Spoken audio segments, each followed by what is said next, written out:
Good evening. Welcome in UPSC philosophy class. Today we are going to discuss notion of God, attributes, relation to man and the world, Indian and Western. The concept of God or absolute is the most important, most universal, and the key notion of most religions. God is the highest reality, the biggest value, and the highest end. But the nature of the God not always remaining the same.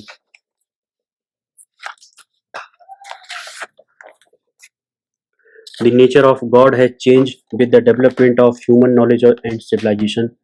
This development is still going on. When we accept the existence of God from religious point of view, then first of all a question arises: what is the nature of God?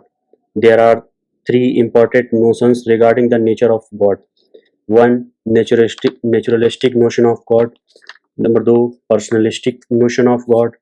Number three, impersonalistic, impersonalistic notion of God. Naturalistic notion of God.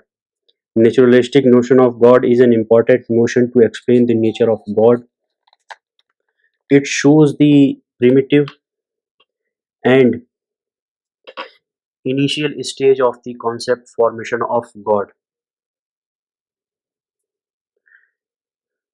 In this notion, it is believed that nature and its constituent have power. Naturalistic notion of God means to accept nature and natural forces as God. In this regard, devotion and worship is paid for these elements as primitive and Vedic religion. This notion can be found in all ancient civilizations. In modern age, this notion can be found in Spinoza's philosophy in a specific context. Spinoza clearly says that God is all and all is God. Naturalistic notion of God is directly related to the naturalistic religion and not to the naturalism. Naturalistic religion is based on faith and belief. It shows the elementary stage of the concept formation of God. It accepts God's existence. On the other hand, naturalism is based on reason and experience. The theory of naturalism attempts to explain all the phenomena around us on the basis of natural laws. It holds that nature itself is the ultimate reality. It does not accept any suprasensible reality or the existence of God. Criticism. Being based on the faith, fear, ignorance, and obligation, the naturalistic notion of God is illogical and unacceptable. The notion tries to explain natural events on the basis of illogical theories because this concept is polyth- polytheistic in nature. So no God can be considered as supreme. Here God is accepted as a means to fulfill our needs. It is not an end. Importance. Although this notion is not satisfactory, but it has its own importance. It can play an important role in conservation of environment. It promotes love for nature. To know the initial development of religion, it plays important role. Personalistic notion of God. Personalistic notion of God is an important, most popular and widely accepted notion regarding the nature of God.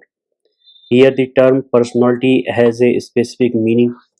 From the psychological point of view, personality means the dynamic combination of physical and mental qualities.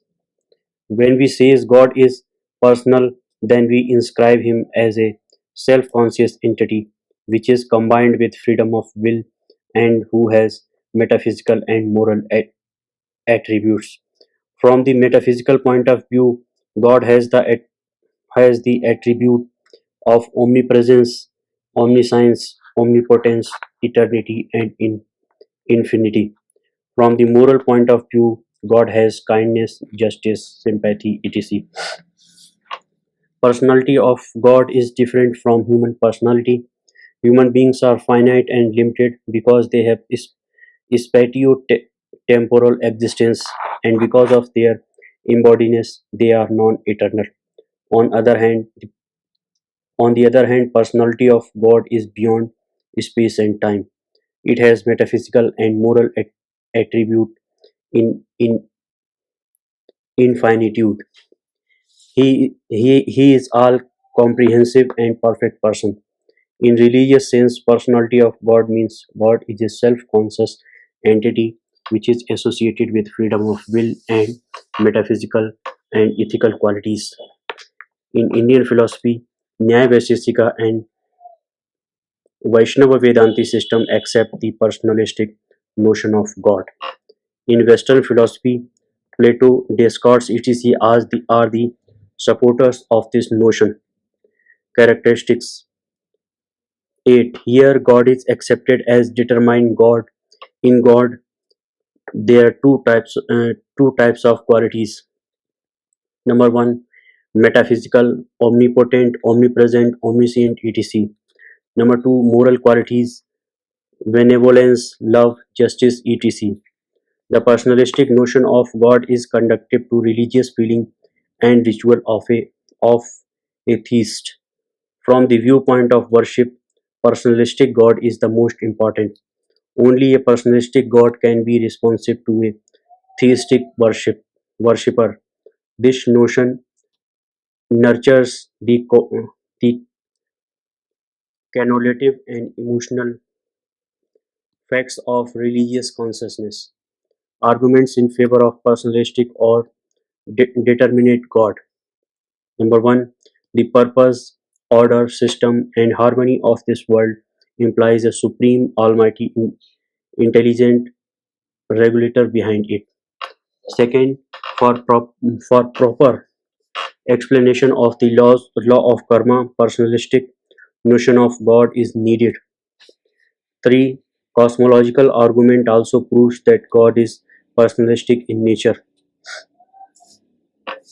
Number 4. To make religious activities meaningful. Number 5. To explain relation between worship and worshipper. Criticism. Personalistic notion of God is full of contradictions. They are followings. Number 1. If God is personal in nature, he must have goodwill. Goodwill implies purposefulness. Purpose arises only when it lacks something. Lacking implies finiteness and imperfectness. Thus, of God is accepted as personalite in nature. It leads to the imperfectness and finiteness, although a God cannot be accepted as supreme entity.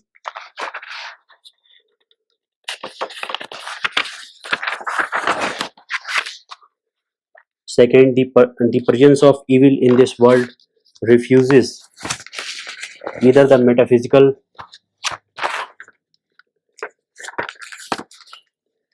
attributes or moral attributes of God.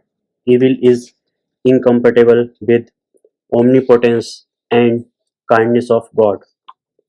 Third, perfectness and and personality cannot coexist. If God is perfect person, then there should not be increase decrease in his being. So either no activity is possible for God or else he is not perfect. Activity implies change and change in the mark of imperfection. Number 4. As early Greek philosopher of the 5th century BC, Xenophanes attacked upon anthro-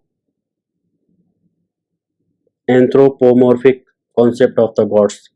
According to him, if oxen or horses or lions had hands or could draw with hands or create works like men, the horses would draw the form of their gods like horses, and the oxen like oxen.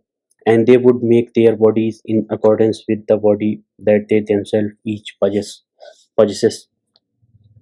Number 5. Personalistic notion of God is full of contradictions. There are mutual inconsistencies among the qualities of God. However, the personalistic notion of God is conductive,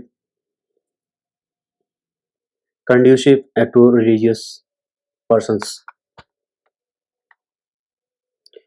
Impersonalistic notion of God. Impersonalistic notion of God is related to the nature of God. This notion shows the refined stage of the concept formation of God. Impersonalistic notion of God means that God is indeterminate, nirguna, shapeless, nirakar, without personality, which is devoid of desire, will, imagination, memory, etc. Here, the term nirguna, indeterminate, doesn't indicate that God is qualityless, but shows that God is beyond qualities. He transcends his qualities. We can find supporters of this view in Indian and Western philosophies, both Spinoza, Hegel, Green, Bradley, Bosanquet are the supporters in Western philosophy, and in Indian philosophy, Shankara, from transcendental point of view, supports this view. Ground of acceptance. Supporters of this notion say that if impersonalistic notion of God is not accepted, then we will have to accept personalistic notion. But if we accept personalistic notion of God, then logically either God will be limited or we will become unable to explain evil. So we are bound to accept impersonalistic notion of God. Spinoza's view. According to Spinoza, God is the only substance.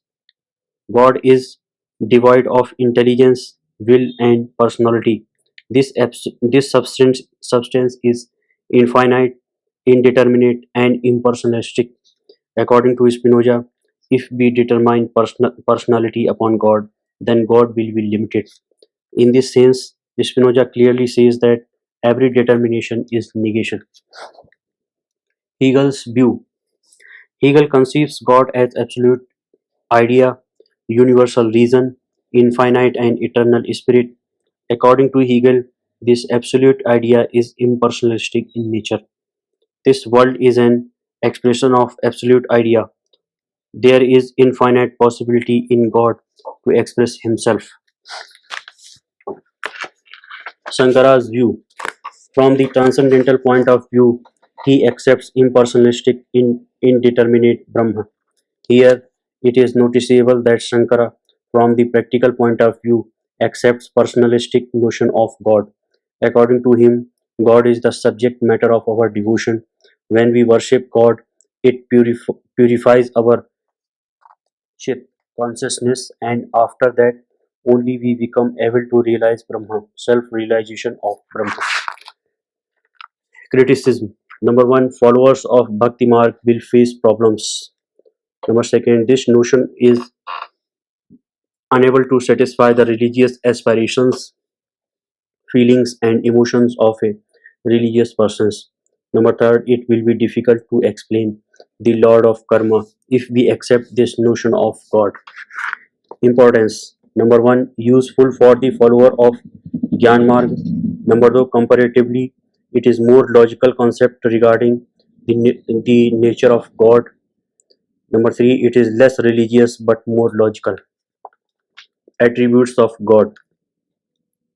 The logic of worship implies that God must God must be highest and infinite being, greater than whom nothing can be conceived by the worshipper. So he must have attributes with surpassing excellence on account of which he become worshipful. The worshipper should be able to satisfy the emotional need of mind, power to respond to man, his prayers to thanksgiving or help in his hour of travels. For this, God must have attributes. From the metaphysical viewpoint, God has the attributes of unity, spiritually omnipotence, eter- eternity, immutability, and absoluteness. Number one, Almighty, omnipotent in the Latinized version of the word, he can do anything. Number second, all knowing, omniscient, he knows everything. Number three, all present, omnipresent, he is everywhere. Number four, everlasting, eternal, he is without beginning or end. Number five, unchangeable, immutable, he is forever the same. Number six, limitless, infinite, a word which embraces several of the foregoing designations, meaning that he is inexhaustible and illustrated in the hymns, O God, thou boundless always, abyss. O God, thou bottomless abyss, infinite.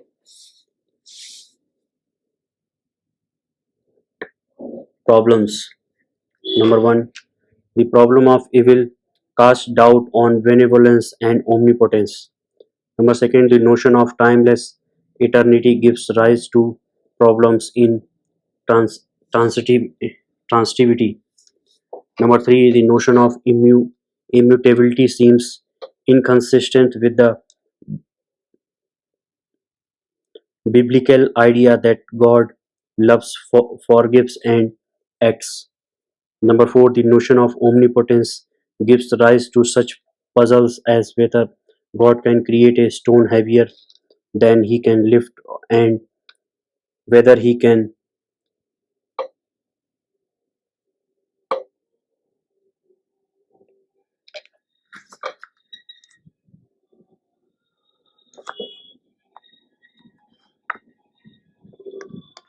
sin. Number five, the notion of omniscience feeds to the possibility of eliminating free will in humans.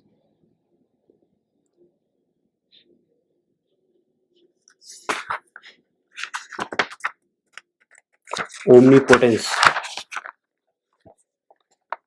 Traditionally, omnipotence has been regarded as one of the attributes of God. If God is a being possessing all perfections, surely he must possess omnipotence as a significant perfection. The word omnipotence, made from Latin omnis, all, and potens, powerful. A common understanding of omnipotence is that he can do anything whatsoever. God can create a world, God can answer prayer, God can do miracles, and so forth. Problems. Number one, can God create a square circle or married bachelors? Number second, can God sin? Number third, can he make 2 plus 2 is equal to 5?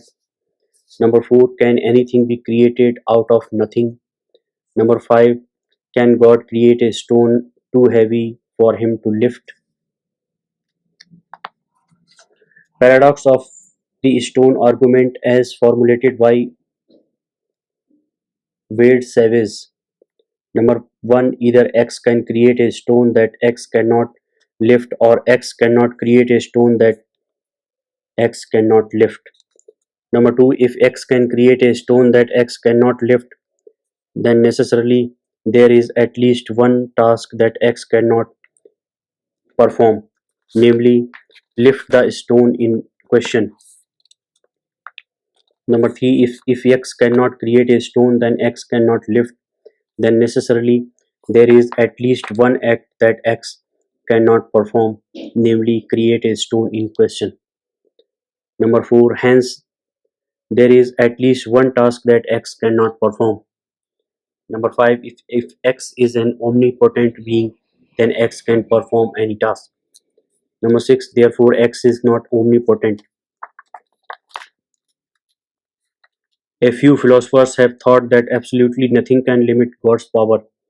Philosopher Rene Descartes, for example, maintained that God is not limited by anything, including the laws of logic or mathematics. For Descartes, God could make it true that some object P both exist and does not exist at the same time, or that 2 plus 2 equal 5.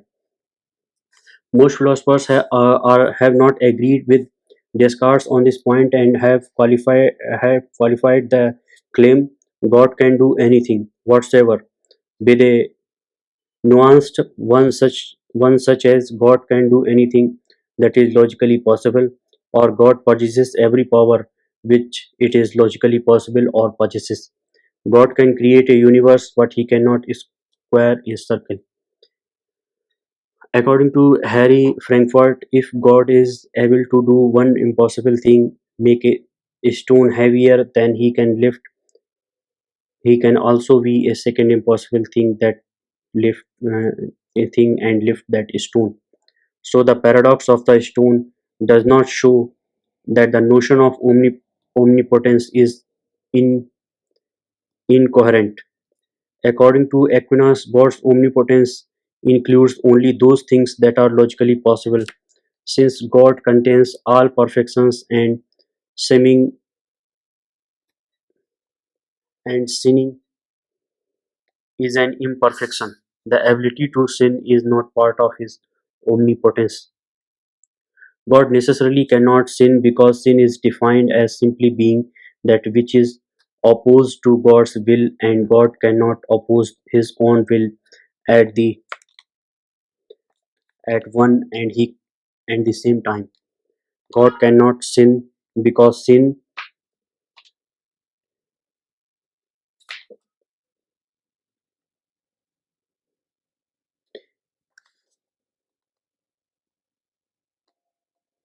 necessarily involves a future in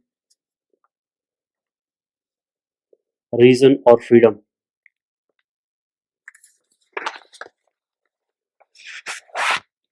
Omniscience and foreknowledge of God. The word omniscience is made from the Latin omnis, all, and science is knowledge.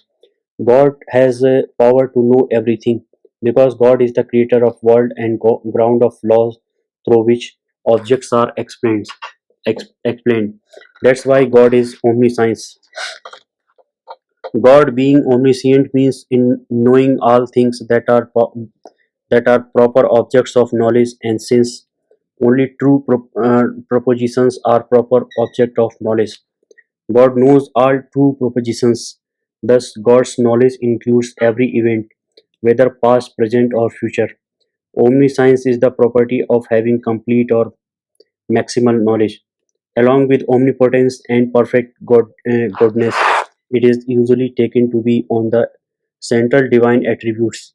Philosophical considerations of omniscience after derive from perfect being theology, the idea made famous by Saint Anselm that God is that which nothing greater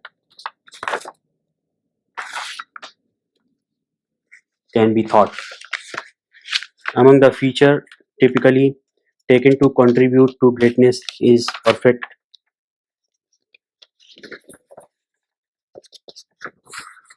knowledge.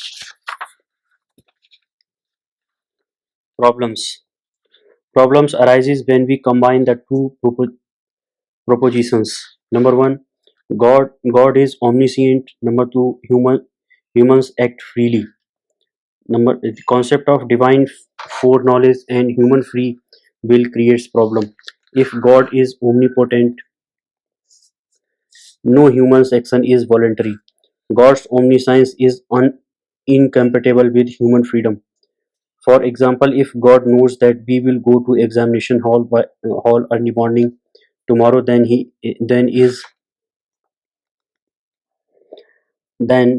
is it possible to stay in room until noon? This is the claim that God's omniscience is incompatible with human freedom. Many people are inclined to think that if God is omniscient, then human beings are never free. Why? Because the idea that God is omniscient implies that at any given time God knows not only what has taken place and what is taking place, but also what will take place. He knows the future as well as the past. If God knew in advance that most men will misuse their free will for producing moral evils, then why did he do so? Why God's foreknowledge does not take free will away from sinners? Thus, the attribute of perfect knowing is full of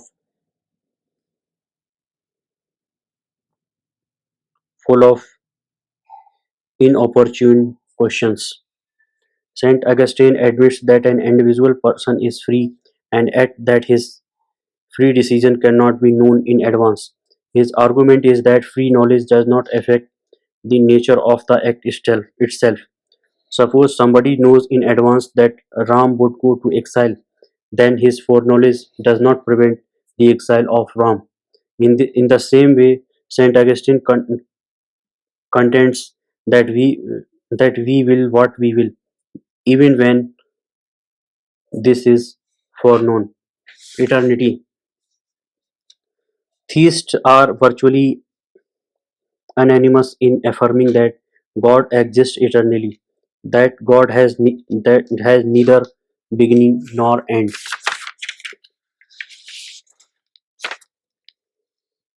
Different different possibilities. Number one, timeless. On one position, God exists outside of time.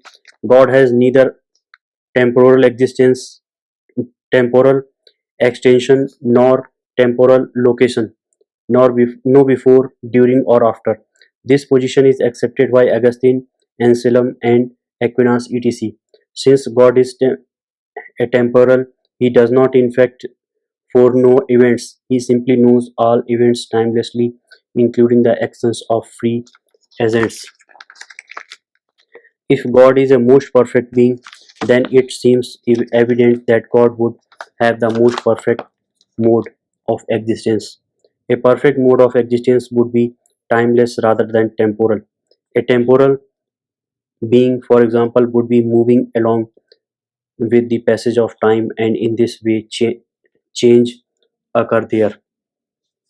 Such a transitory temporal life is not compatible with the life of God. Another argument in support of timelessness is based on relativity theory. According to the theory, time and space are conjoined. One does not exist without the other. Now, most theists believe that God is non-spatial. If this is the case, then to be consistent with relativity theory, one would need to believe that God is non-temporal or atemporal as well. Objections. One objection is that timelessness would restrict God's knowledge to timeless truths only, such as 2 plus 2 equals 4. Number 2, everlasting. This is the view that God has neither beginning nor end, yet God is temporally extended. God exists forever in time.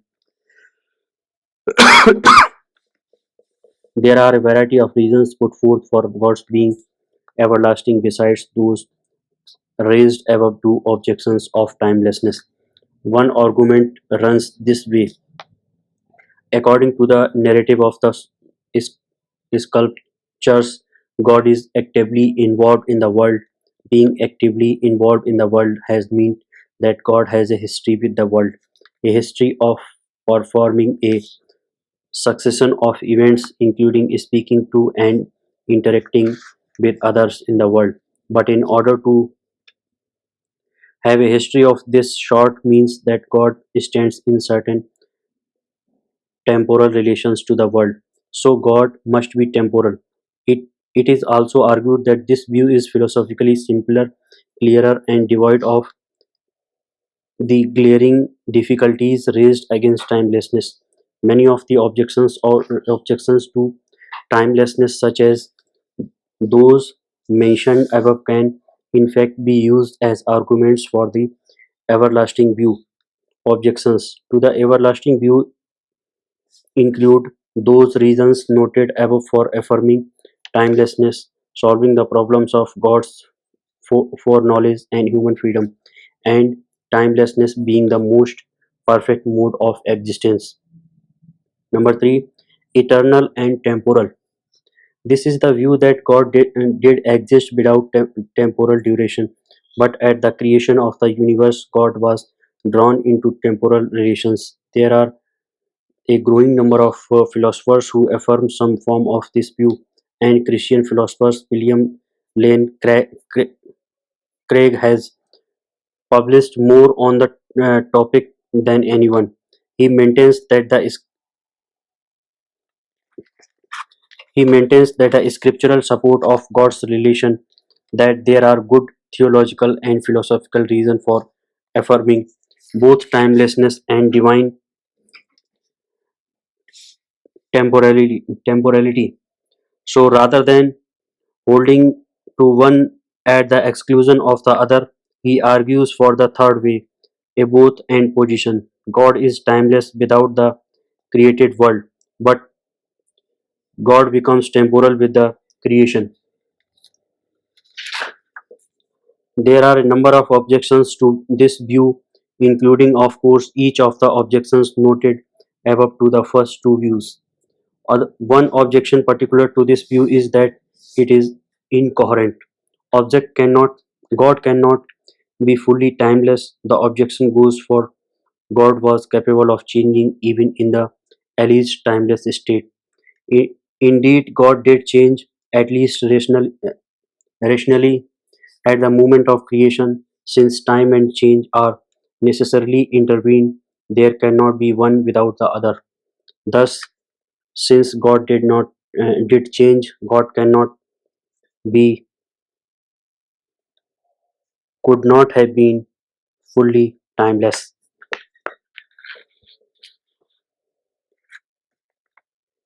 Immutability.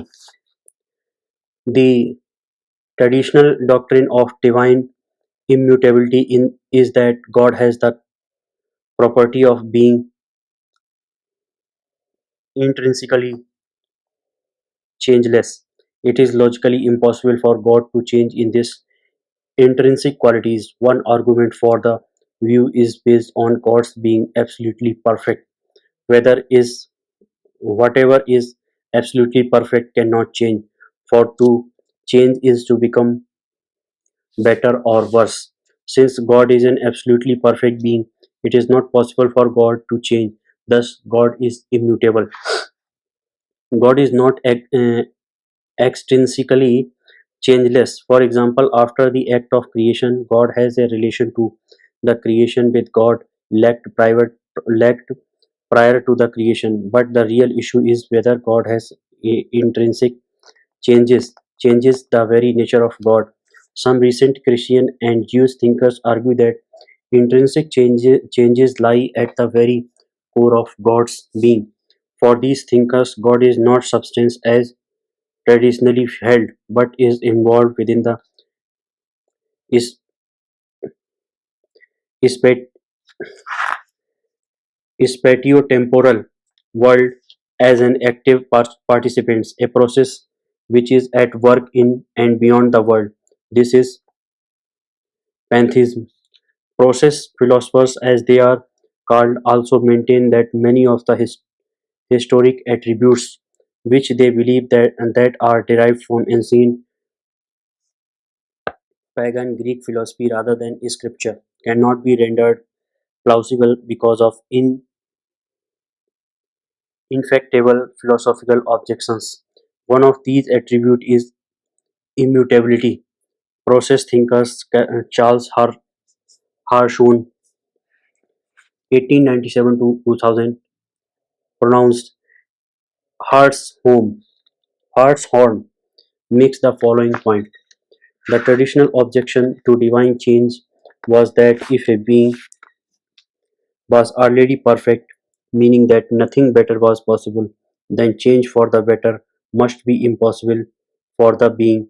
The unnoticed assumptions here has been for 2000 and more years that it makes sense to think of a value so great or marvelous that it could in no sense whatever we excelled or surpassed. How do we know that this even makes sense? In my view, it does not, and is either a contradiction or mere nonsense. Harsh, Harshon and other process philosophers argue that God is not a static being, but divine becoming, while the abstract qualities of God, such as goodness and wisdom, are stable. God is changeable and evolves as the world does. God grows in experiencing new joys, in acquiring new knowledge of real event, and in experiencing the values created over time by free agents in the world. There are a number of other divine attributes which could be explored as well, including simplicity, incorporeality, omnip- omnipresence, diving action, and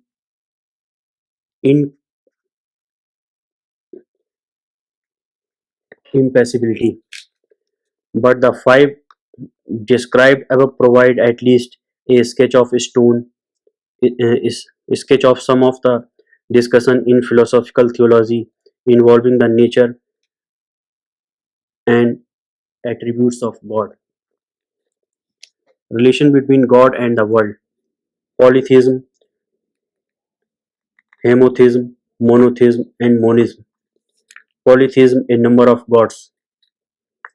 Then concept of henotheism, given by Mark Muller, means on the particular occasion we make one God as supreme while subordinating the others. Monotheism, one God. There are three forms of monotheism. All these three forms deal with relation between God and world. Number A, deism. Number B, pantheism. Number C,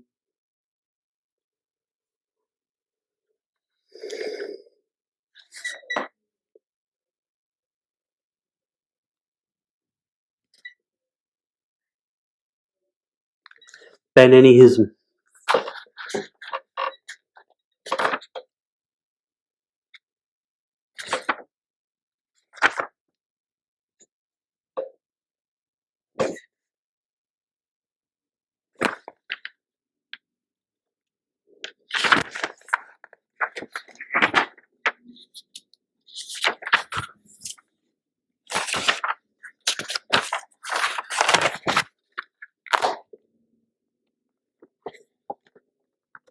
Granting that God created the world, the problem is how is God related with the world at present. Three types of relations are possible, but none of them are logically satisfactory. Number A, deism. The deist believes that after its creation, God has left the world to itself and he himself lives blissfully in heaven and comes here when it is absolutely necessary to protect his devotees and perfect their religion from its enemies and protect their religion from its enemies. Advantages of this view are that man then becomes free to do what he likes and is naturally responsible for all that he does, and again God is not in, infected with the defects of this world. He remains the pure and the blissful, but then God's existence becomes limited to heaven. The deist god becomes very much like an absentee landlord living a lavish life in some distant city, visiting his east only very rarely to set the gross disorders right whenever they arise. No devotee would accept that his God is wholly transcendent and that he is not always with him. God is only the efficient cause of this universe.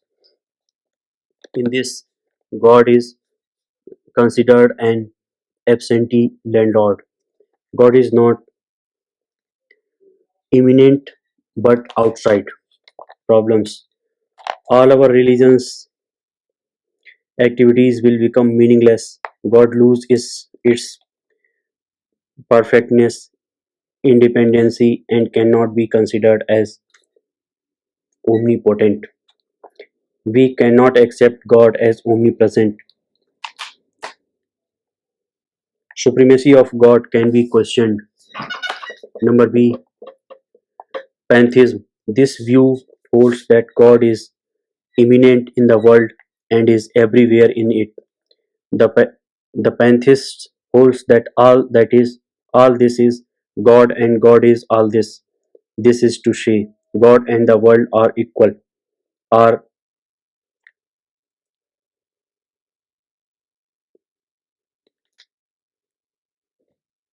conterminous. In fact, God and the world become two sides of the same coin. If we view the existence in one way, we will experience God, and if we view the existence in another way, we will experience world or nature. In his Ethics, Spinoza wrote, "All things that are in God and must be conceived, although God, through God, and therefore God is the cause of things which are in Himself." This is the first point. Further, no substance can be granted outside God. That that is nothing which is outside God exists in itself. Which has the second point. Therefore, God is the immanent but not transcendent cause of all things. Pantheism brings God into this world and thus avoids the difficulties involved in deism, but it now creates some other difficulties. The pantheist God no longer remains a person to whom to whom the devotees can run for help, to whom the devotees can pray and worship. The the pantheist God is an impersonal being. Moreover, when it is said that God is wholly immanent, the defects of world then get stuck to God Himself. Then again, since God is everywhere, man no longer remains a free being, and consequently, morality becomes impossible. The pantheist God becomes a limited God because the limits of the world are also the limits of God. It considers God as the only material case. God is immanent in all being problems. Then all religious activity will be in vain. We cannot explain properly the destruction and change in the universe. Number C,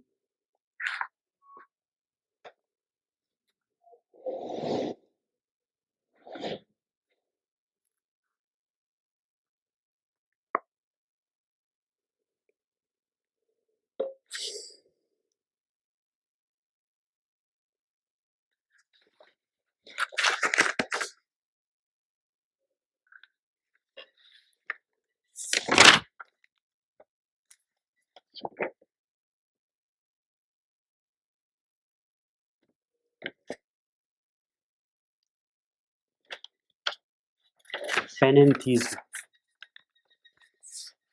To get over the drawback of making God conterminous with the world, the parentheses make God immanent as well as transcendent. The whole world is within God, but the whole the whole of God is not within the world. God is bigger than the world.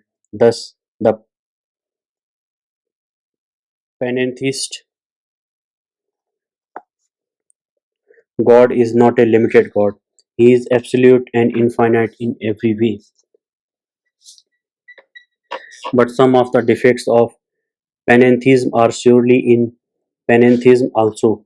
Since God is not a person, he cannot satisfy the emotional need of the devotees. Man no longer remains a free being, and his and this renders morality and this responsibility impossible. The defects of the world also get stuck to God Himself. Ultimately, God alone becomes responsible for whether good or bad is happening in the world. All this is quite unsatisfactory for a devotee. But the devotee is just not worried about all these difficulties arising out of accepting God.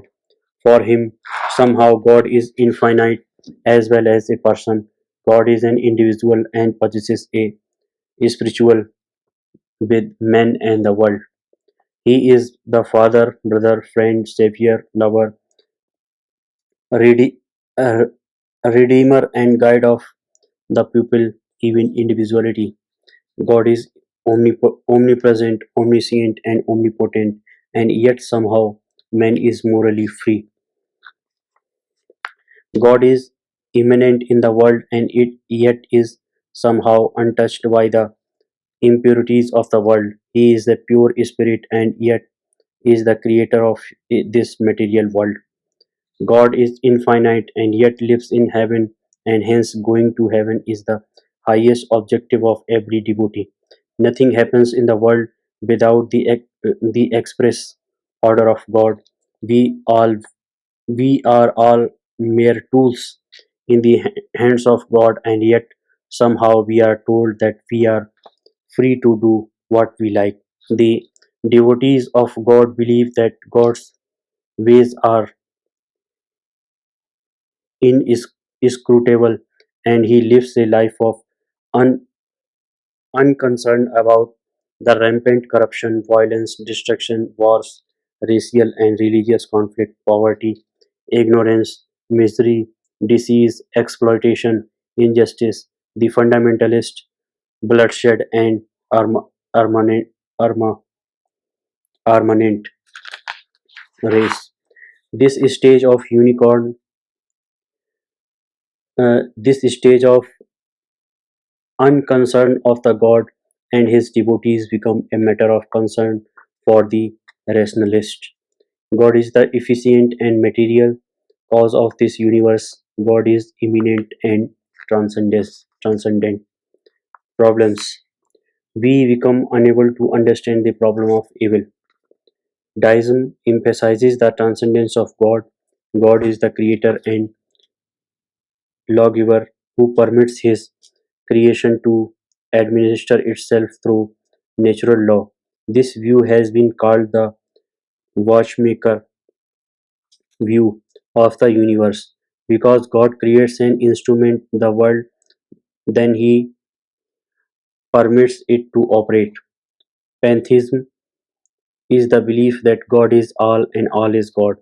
There is one single divine substance, and God is thus ident- identical with nature or with the universe. Atheism means denial of God. Agnosticism is the view that knowledge of God is limited or impossible. It is possible neither to affirm nor to deny God's existence.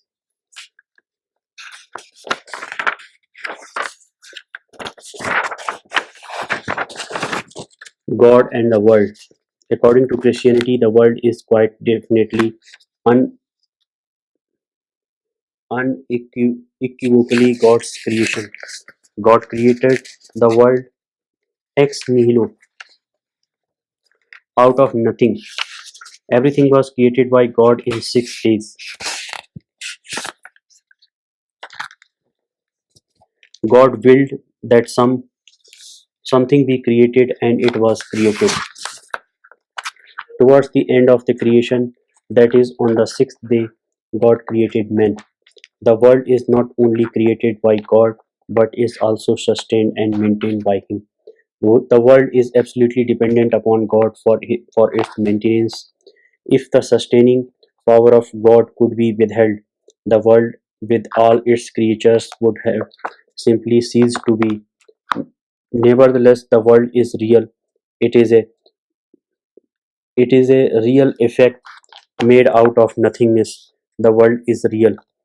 It is a real effect made out of nothingness. Because the world has been created by God, who is all good and loving. It is full of intrinsic goodness, and God saw the world is, however, not eternal. It is contingent. It it is created in time, and it may end at any time according to God's will. Thus, the world cannot be regarded as co-eternal with God. However, the world as a real contingent effect is a real acting ground for people. It is neither to be given up nor despised. We have seen above that the world according to Christianity is a real creation of God, rendered at a definite point of time out of nothingness. But here two main difficulties arise. Number one, how could the world be made ex nihilo? Nothing can come out of nothingness. Ex nihilo nihil's fit. Nothing is made out of nothing. Nothing emerges out of nothing. Second, if the world did not exist co-eternally with God and He created it at a particular point of time, it means that time pre-existed creation. If not, then how could the world be said to have been created in time? Christian saint philosophers like Augustine, Aquinas, etc. have really taken up these questions and have tried to answer them in the light of the Christian faith. God is omnipotent and mysterious. He can do nay and everything, and his ways are not fully open to human knowledge and scrutiny. Hence, although creating something out of nothing may look impossible or obscure from the ordinary point of view, it is neither impossible nor absurd in the case of God. God is not bound by the laws of ordinary logic. The limit of our thought is not the limit of God's way of working. God and man. According to the Bible, God created man in his own image of the final day of creation. Both these points, God creating man on the final day and God creating man in his own image, are significant. Insofar as the status of man is concerned, man's creation on the final day makes him the final fruit of creation. In other words, he is to be taken as the greatest of all the creatures on earth. Then God creating man in his own image signifies God's special preference for man.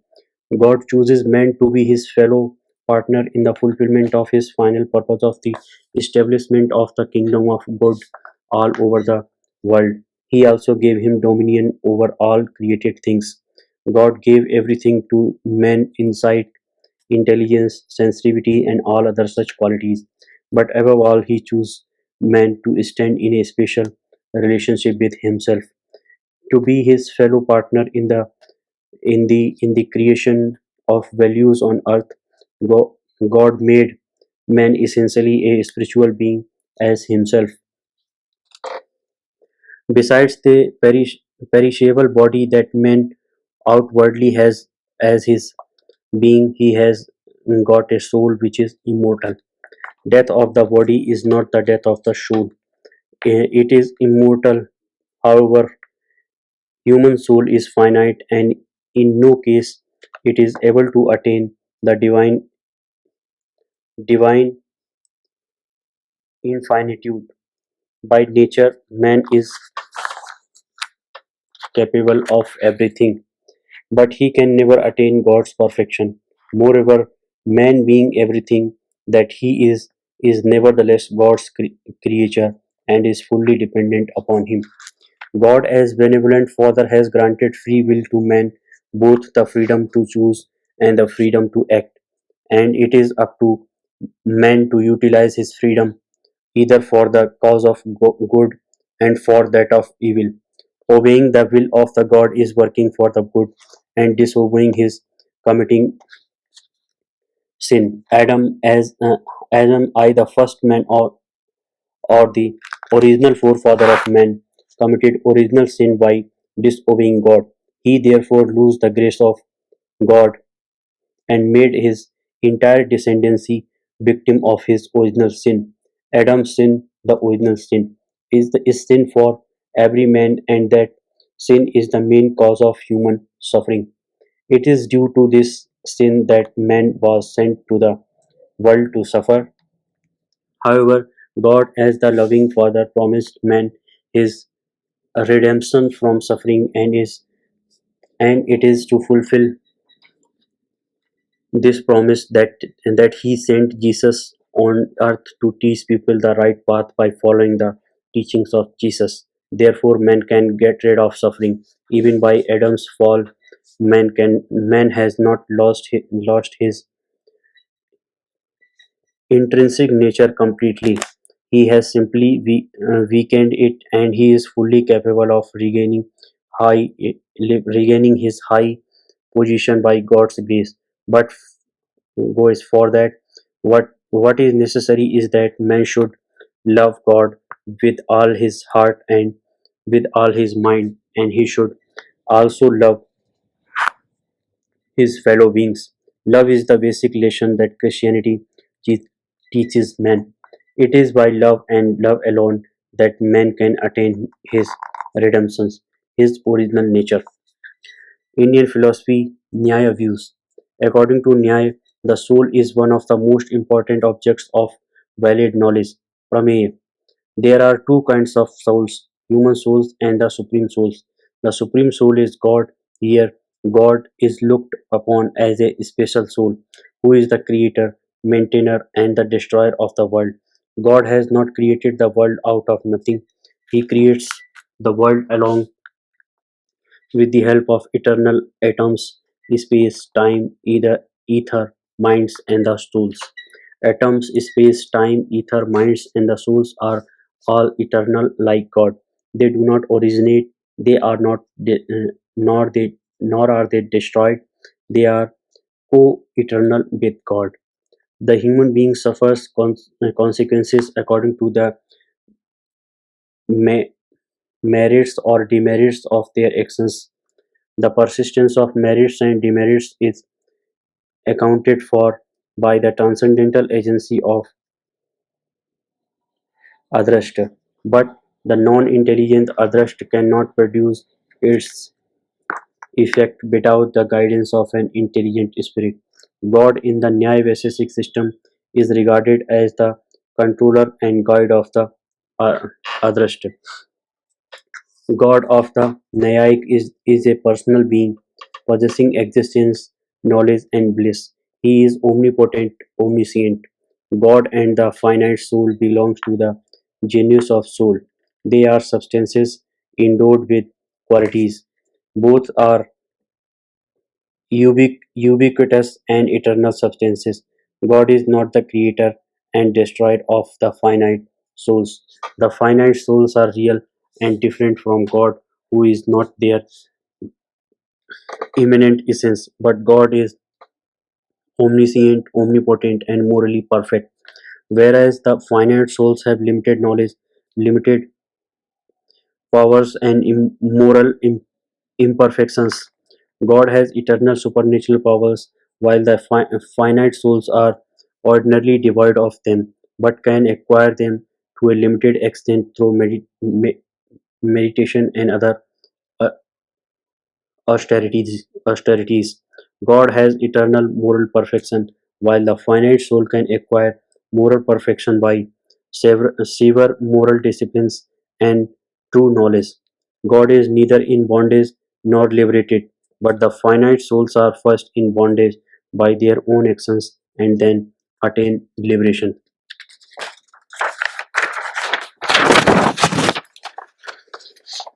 God is like Father to the individual souls. God treats the individual souls as the Father treats his children. He teaches them the moral law, rewards them for their virtues, and punishes them for their vices. God is the moral guide of the individual souls and the giver of the fruits of their actions.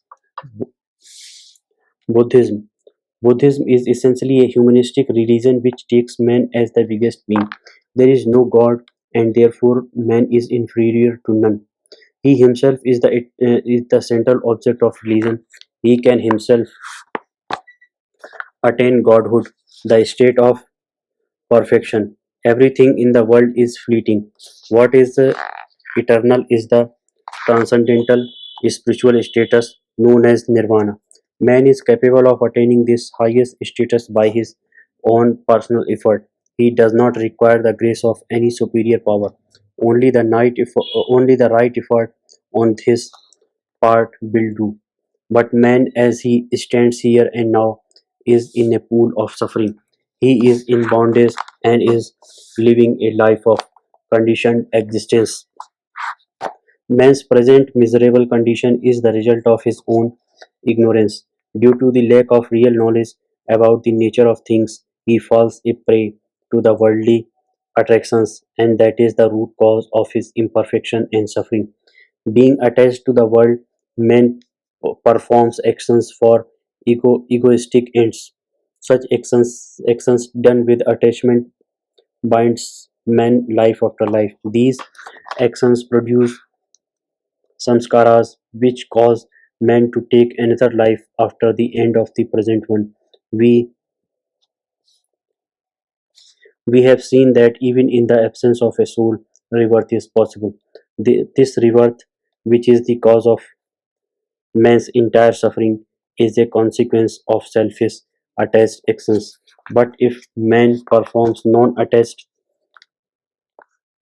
nishkam actions and does not fall a prey to sensory attractions under the spell of ignorance, he is not to take another body and he is liberated.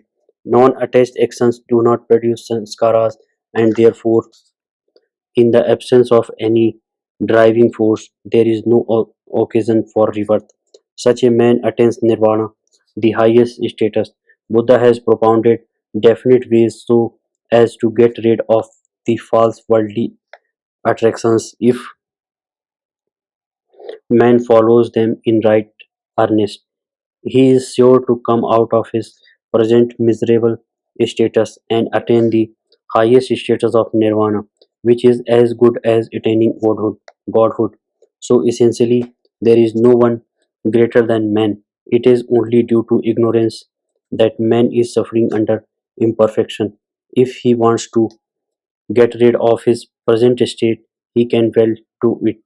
It is up to him to make himself a thing of highest value or to remain bound under the wheel of samsara. Thank you.